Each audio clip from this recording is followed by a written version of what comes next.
Hello, everyone. Welcome into Simply Life. I'm Keith Casebolt, and my dear friend across from me, Gary C. Johnson. It's wonderful, isn't it, to be alive, my good friends? You know what? Every day, thanks to you, friend, I cherish it more and find it to be a wonderful adventure. It is a fantastic adventure. I think today, in view of the fact that Thanksgiving's coming up tomorrow, that we ought to discuss it just a little bit. What do you think? Well, that's a good point because a lot of people say Thanksgiving is only one day out of the year that we're thankful, and then the rest of the time we complain about things. I hope that's not true. No, my friends never criticize, condemn, or complain. What is the use? It is such a Because my waste of friends time. that are listening to you have learned that it doesn't do you any good. It just makes people mad at you. Gary, Right. I had to go out of town for the weekend, and I got to tell you this quick story. I was at a hotel that was having trouble with the elevator. I rode one elevator, and everybody that was on there was laughing and having a ball. It stopped at every floor, 20 some floors, but they had a wonderful time. The other elevator I was on, those people were not happy at all. And I kept thinking about what you teach on this program about being there in the moment, enjoying yourself, and I thought about the difference of those two elevator rides. Give you a hint, my friends. If you're getting on a crowded elevator and you get on it, look around and say in a voice that can be heard, now I need to make sure that this is the elevator that has the better people on it. You'll get a resounding yes. You will get a life out of that. Yeah. Everybody will say, sure, you didn't want to be on that other elevator. Well, you can at least break the silence. Yeah, but I thought about what you said, and I found myself feeling sorry for the people on the other elevator. I thought they're wasting a moment and they're wasting a time being aggravated because the elevator is stopping at every floor. These people on the other elevator were having a ball with it.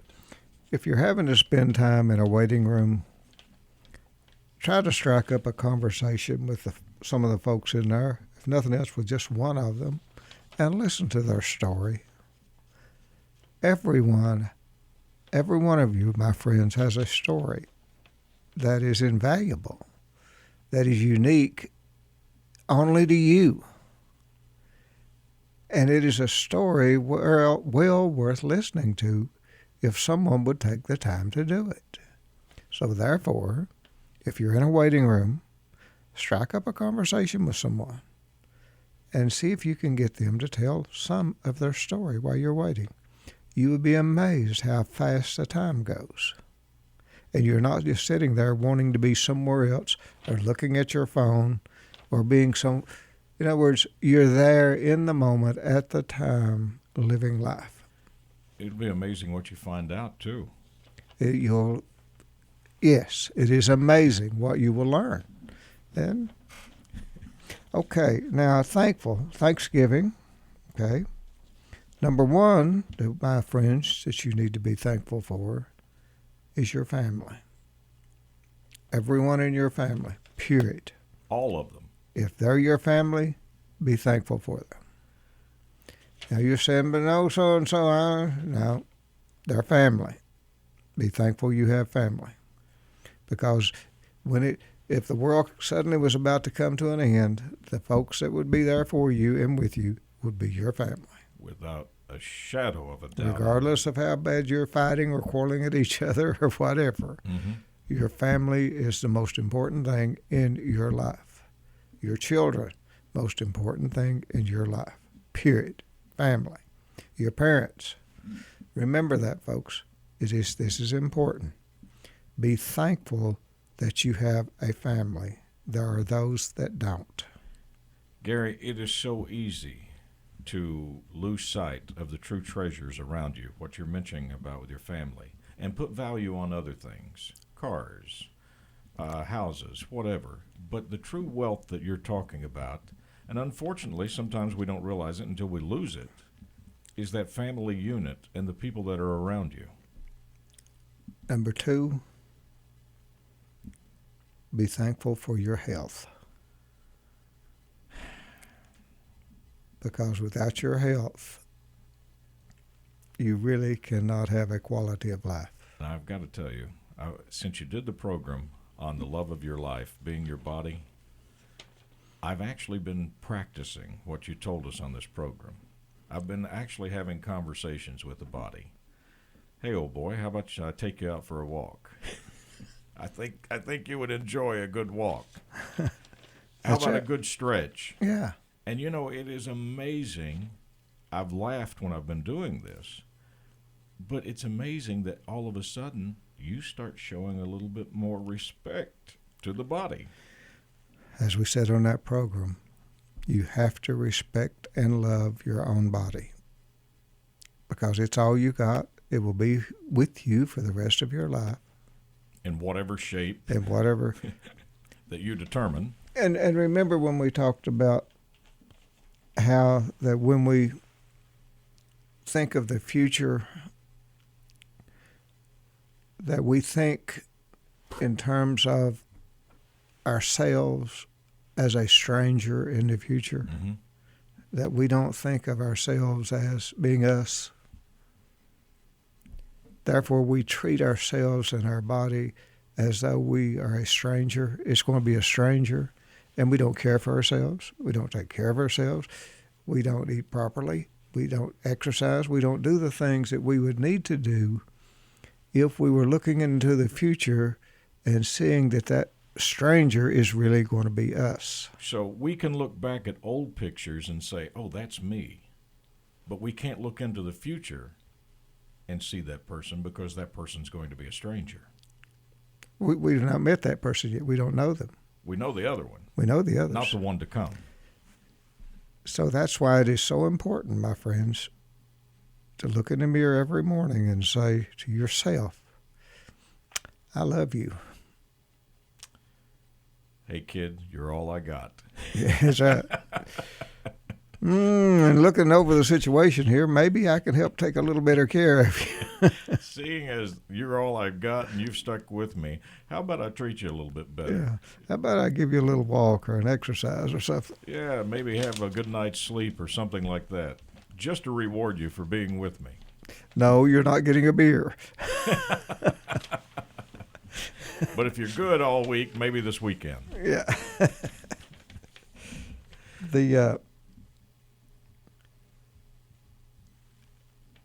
How many of my friends out there are totally, absolutely thankful for your parents? Because think about it. If you didn't have parents, you wouldn't be here. Absolutely. And you know, for most of us, well, let me speak for myself. It only dawned on you after you had your own children. And then you look back and you said, oh, Lord, now I get it. Now I get why they were worried. Now I get why they stayed up. They had a curfew. They told you not to do this, not to do that. They were looking out for you. At the time you didn't see it, but now you see it. The thing that I tell people, and those that have children know exactly what I'm talking about, you don't know what love is until you have a child. You think you know, and you think you're infatuated with this other person or whatever. You truly believe you know what love is. Yeah. But you don't know the depths of love and how it can be totally unconditional till you have a child. You just don't. Changes your whole perspective. Right. I agree with you.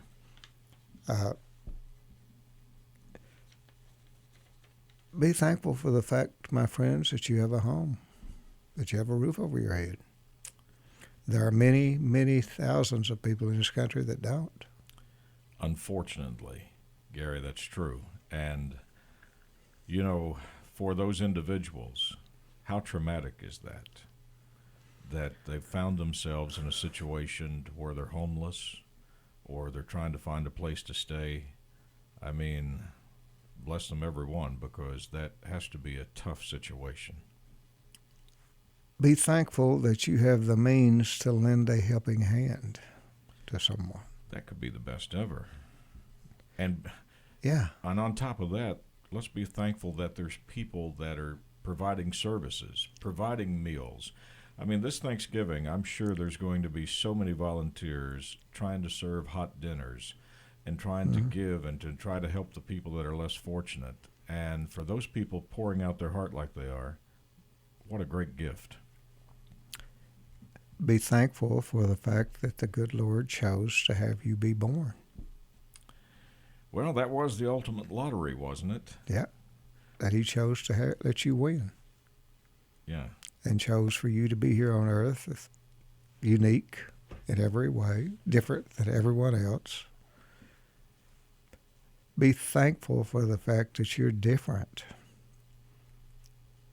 And you may say, well, I want to look like some movie star. No, you don't. You want to look like you. You want to look exactly like you because that's what the good Lord intended for you to look like. And it's fine. And it's good and it's wonderful. You know, we've got new friends listening to the program now. I loved the time you were on the television program and you said, Keith, just think, if everybody, every male in the world looked like George Clooney and there was only one Gary Johnson, can you imagine how all the women would go crazy over the one Gary Johnson because everybody else would all look like George Clooney? Yeah, that was my fantasy, that everybody looked like George Clooney but me. But you're right. That's what makes everything great is the uniqueness of everyone. And you see people that don't like the way they look, and that's just wrong. You're not loving yourself the way that the good Lord meant for you to. You're not appreciating the fact that you're so different than other people. You say, well, I'm ugly. Well, if you're in your mind ugly, you will be ugly. But if you understand the uniqueness of what you are and who you are, you're not ugly. You're the way you were meant to be. I hope, my friends, that you understand what I'm talking about. There is no such thing as an ugly human being. Human beings are exactly the way they were meant to be by the good Lord when they were created. And it's the variety that the good Lord put on this earth for us, so that we would not all look alike. Act alike, talk alike, be alike. So therefore, my friends, be thankful for how you look and be thankful for who you are. And the fact that you've got to experience this life, this journey on earth. God. I mean, this is a pretty good little gig. Be thankful for the dash. Oh, yeah. The longer I get along in life, I'm more and more thankful for the dash. Be thankful, my friends, for the fact that you have the capacity to love. Yes. And to be loved. Yeah. Hopefully. Yeah. Especially you love yourself, right? Well, you know, after you told us about your body and everything, I'm starting to ask myself questions. Why all of these years was I mean to me? I mean, that wasn't the smartest thing to do. Be thankful for your friends. You know, Gary, that is such a... I talked with an individual the other day that lost a friend, and they teared up when they talked to me and said, I had no idea how much I confided in this friend. I had no idea how much I leaned on them. I had no idea how important their conversations were to me, and I am so sad that I didn't get to tell that person before they were gone. And I think that falls into the category for all of us. That's true. We can take all of that friendship for granted, not realizing how important it is to us. So be thankful, my friends, for your friends. And actually, believe it or not, with my bottom of my heart, and I believe also from Keith, we are thankful that you folks listen and spend this time with us. I am. Very thankful. You know, I got a real kick the other day at the grocery store. A lady had only 2 items, and I had a buggy, and I said, why don't you go ahead and go in front of me? And she said, that doesn't surprise me you would say that. I listen to the program. And I said, well, thank you for listening. Gary, it feels good to feel good and to be good to other people. And why anyone would choose to do otherwise, I have no idea. I've said many, many years ago, we all live on this earth together. We should make the most of it. 99.9% of all people are good, wonderful human beings. Mm-hmm. There is a fraction of society that their hardwiring is wrong and they're criminals or whatever. But if you're out here, 99.9% or more of every human being just wants to live, take care of their family, work, go to church, and do the right thing. Now, that is our society, especially here in eastern Kentucky. Boy, you hit the nail on the head. I mean, that's truly, if you asked any of our friends or individuals when you meet them, what are you trying to do? I'm just trying to live a good life, trying to love my family, trying to work, pay my bills, and enjoy life. And maybe try to make a better life for my children. Now, that's the goal of the people here in this community. So how do we get all hung up on concentrating on this 1% that doesn't have? It's not even 1%. It's less than 1/10 of a percent. Yeah.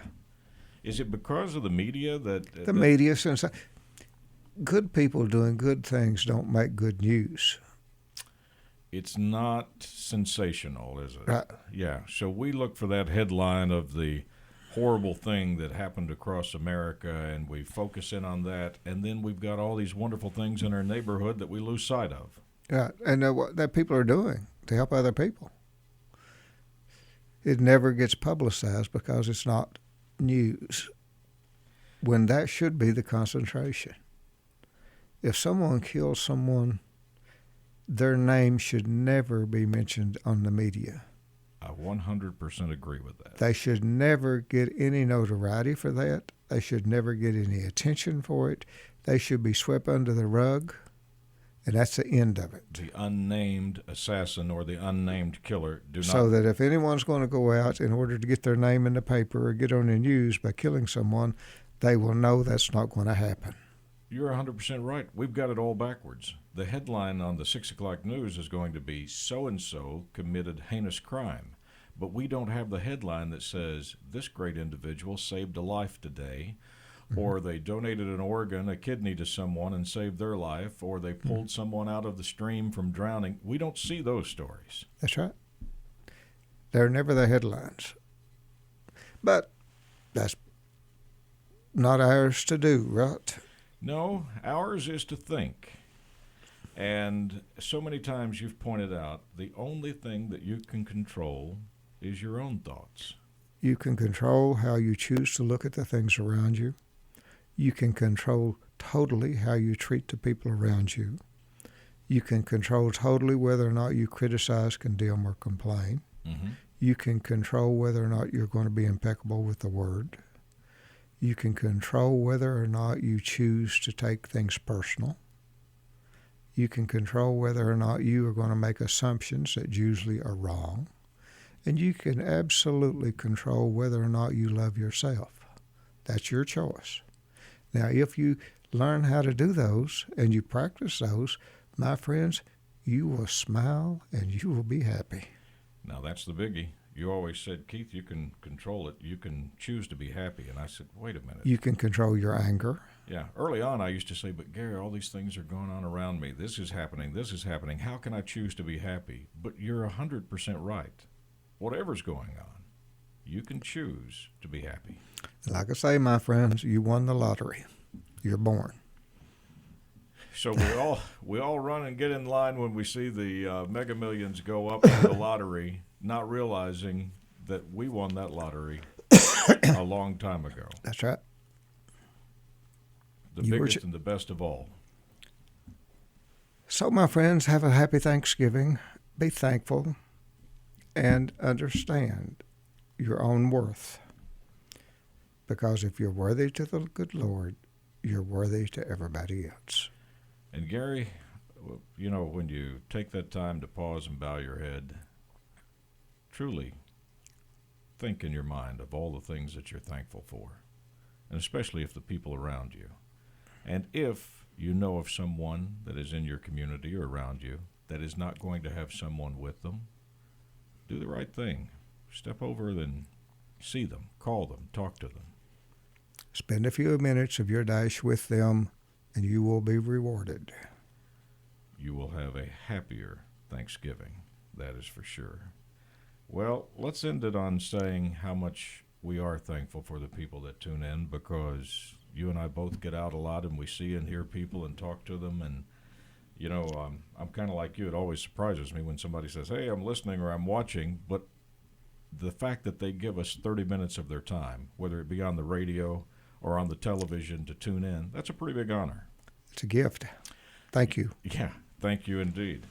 You can catch Gary's television show on WYMT, your CBS affiliate, Tuesday nights at 7 o'clock. A late-night replay is in Central Kentucky on your CBS affiliate, WKYT. If, by chance, you need to get a hold of Gary, you can do that. Gary at GaryCJohnson.com. To make things easier for you, you can simply go to your cell phone and hit pound hurt. Pound hurt rings right through.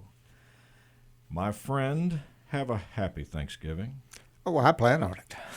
And we get a reprieve on the dessert, right? That's right. I will. And to all of our friends, Gary and I both wish you the happiest Thanksgiving ever. On behalf of Gary C. Johnson, I'm Keith Casebolt. Thank you so much for taking this time to tune in. As always, Gary and I look forward to seeing you again next week, right here, this very same time.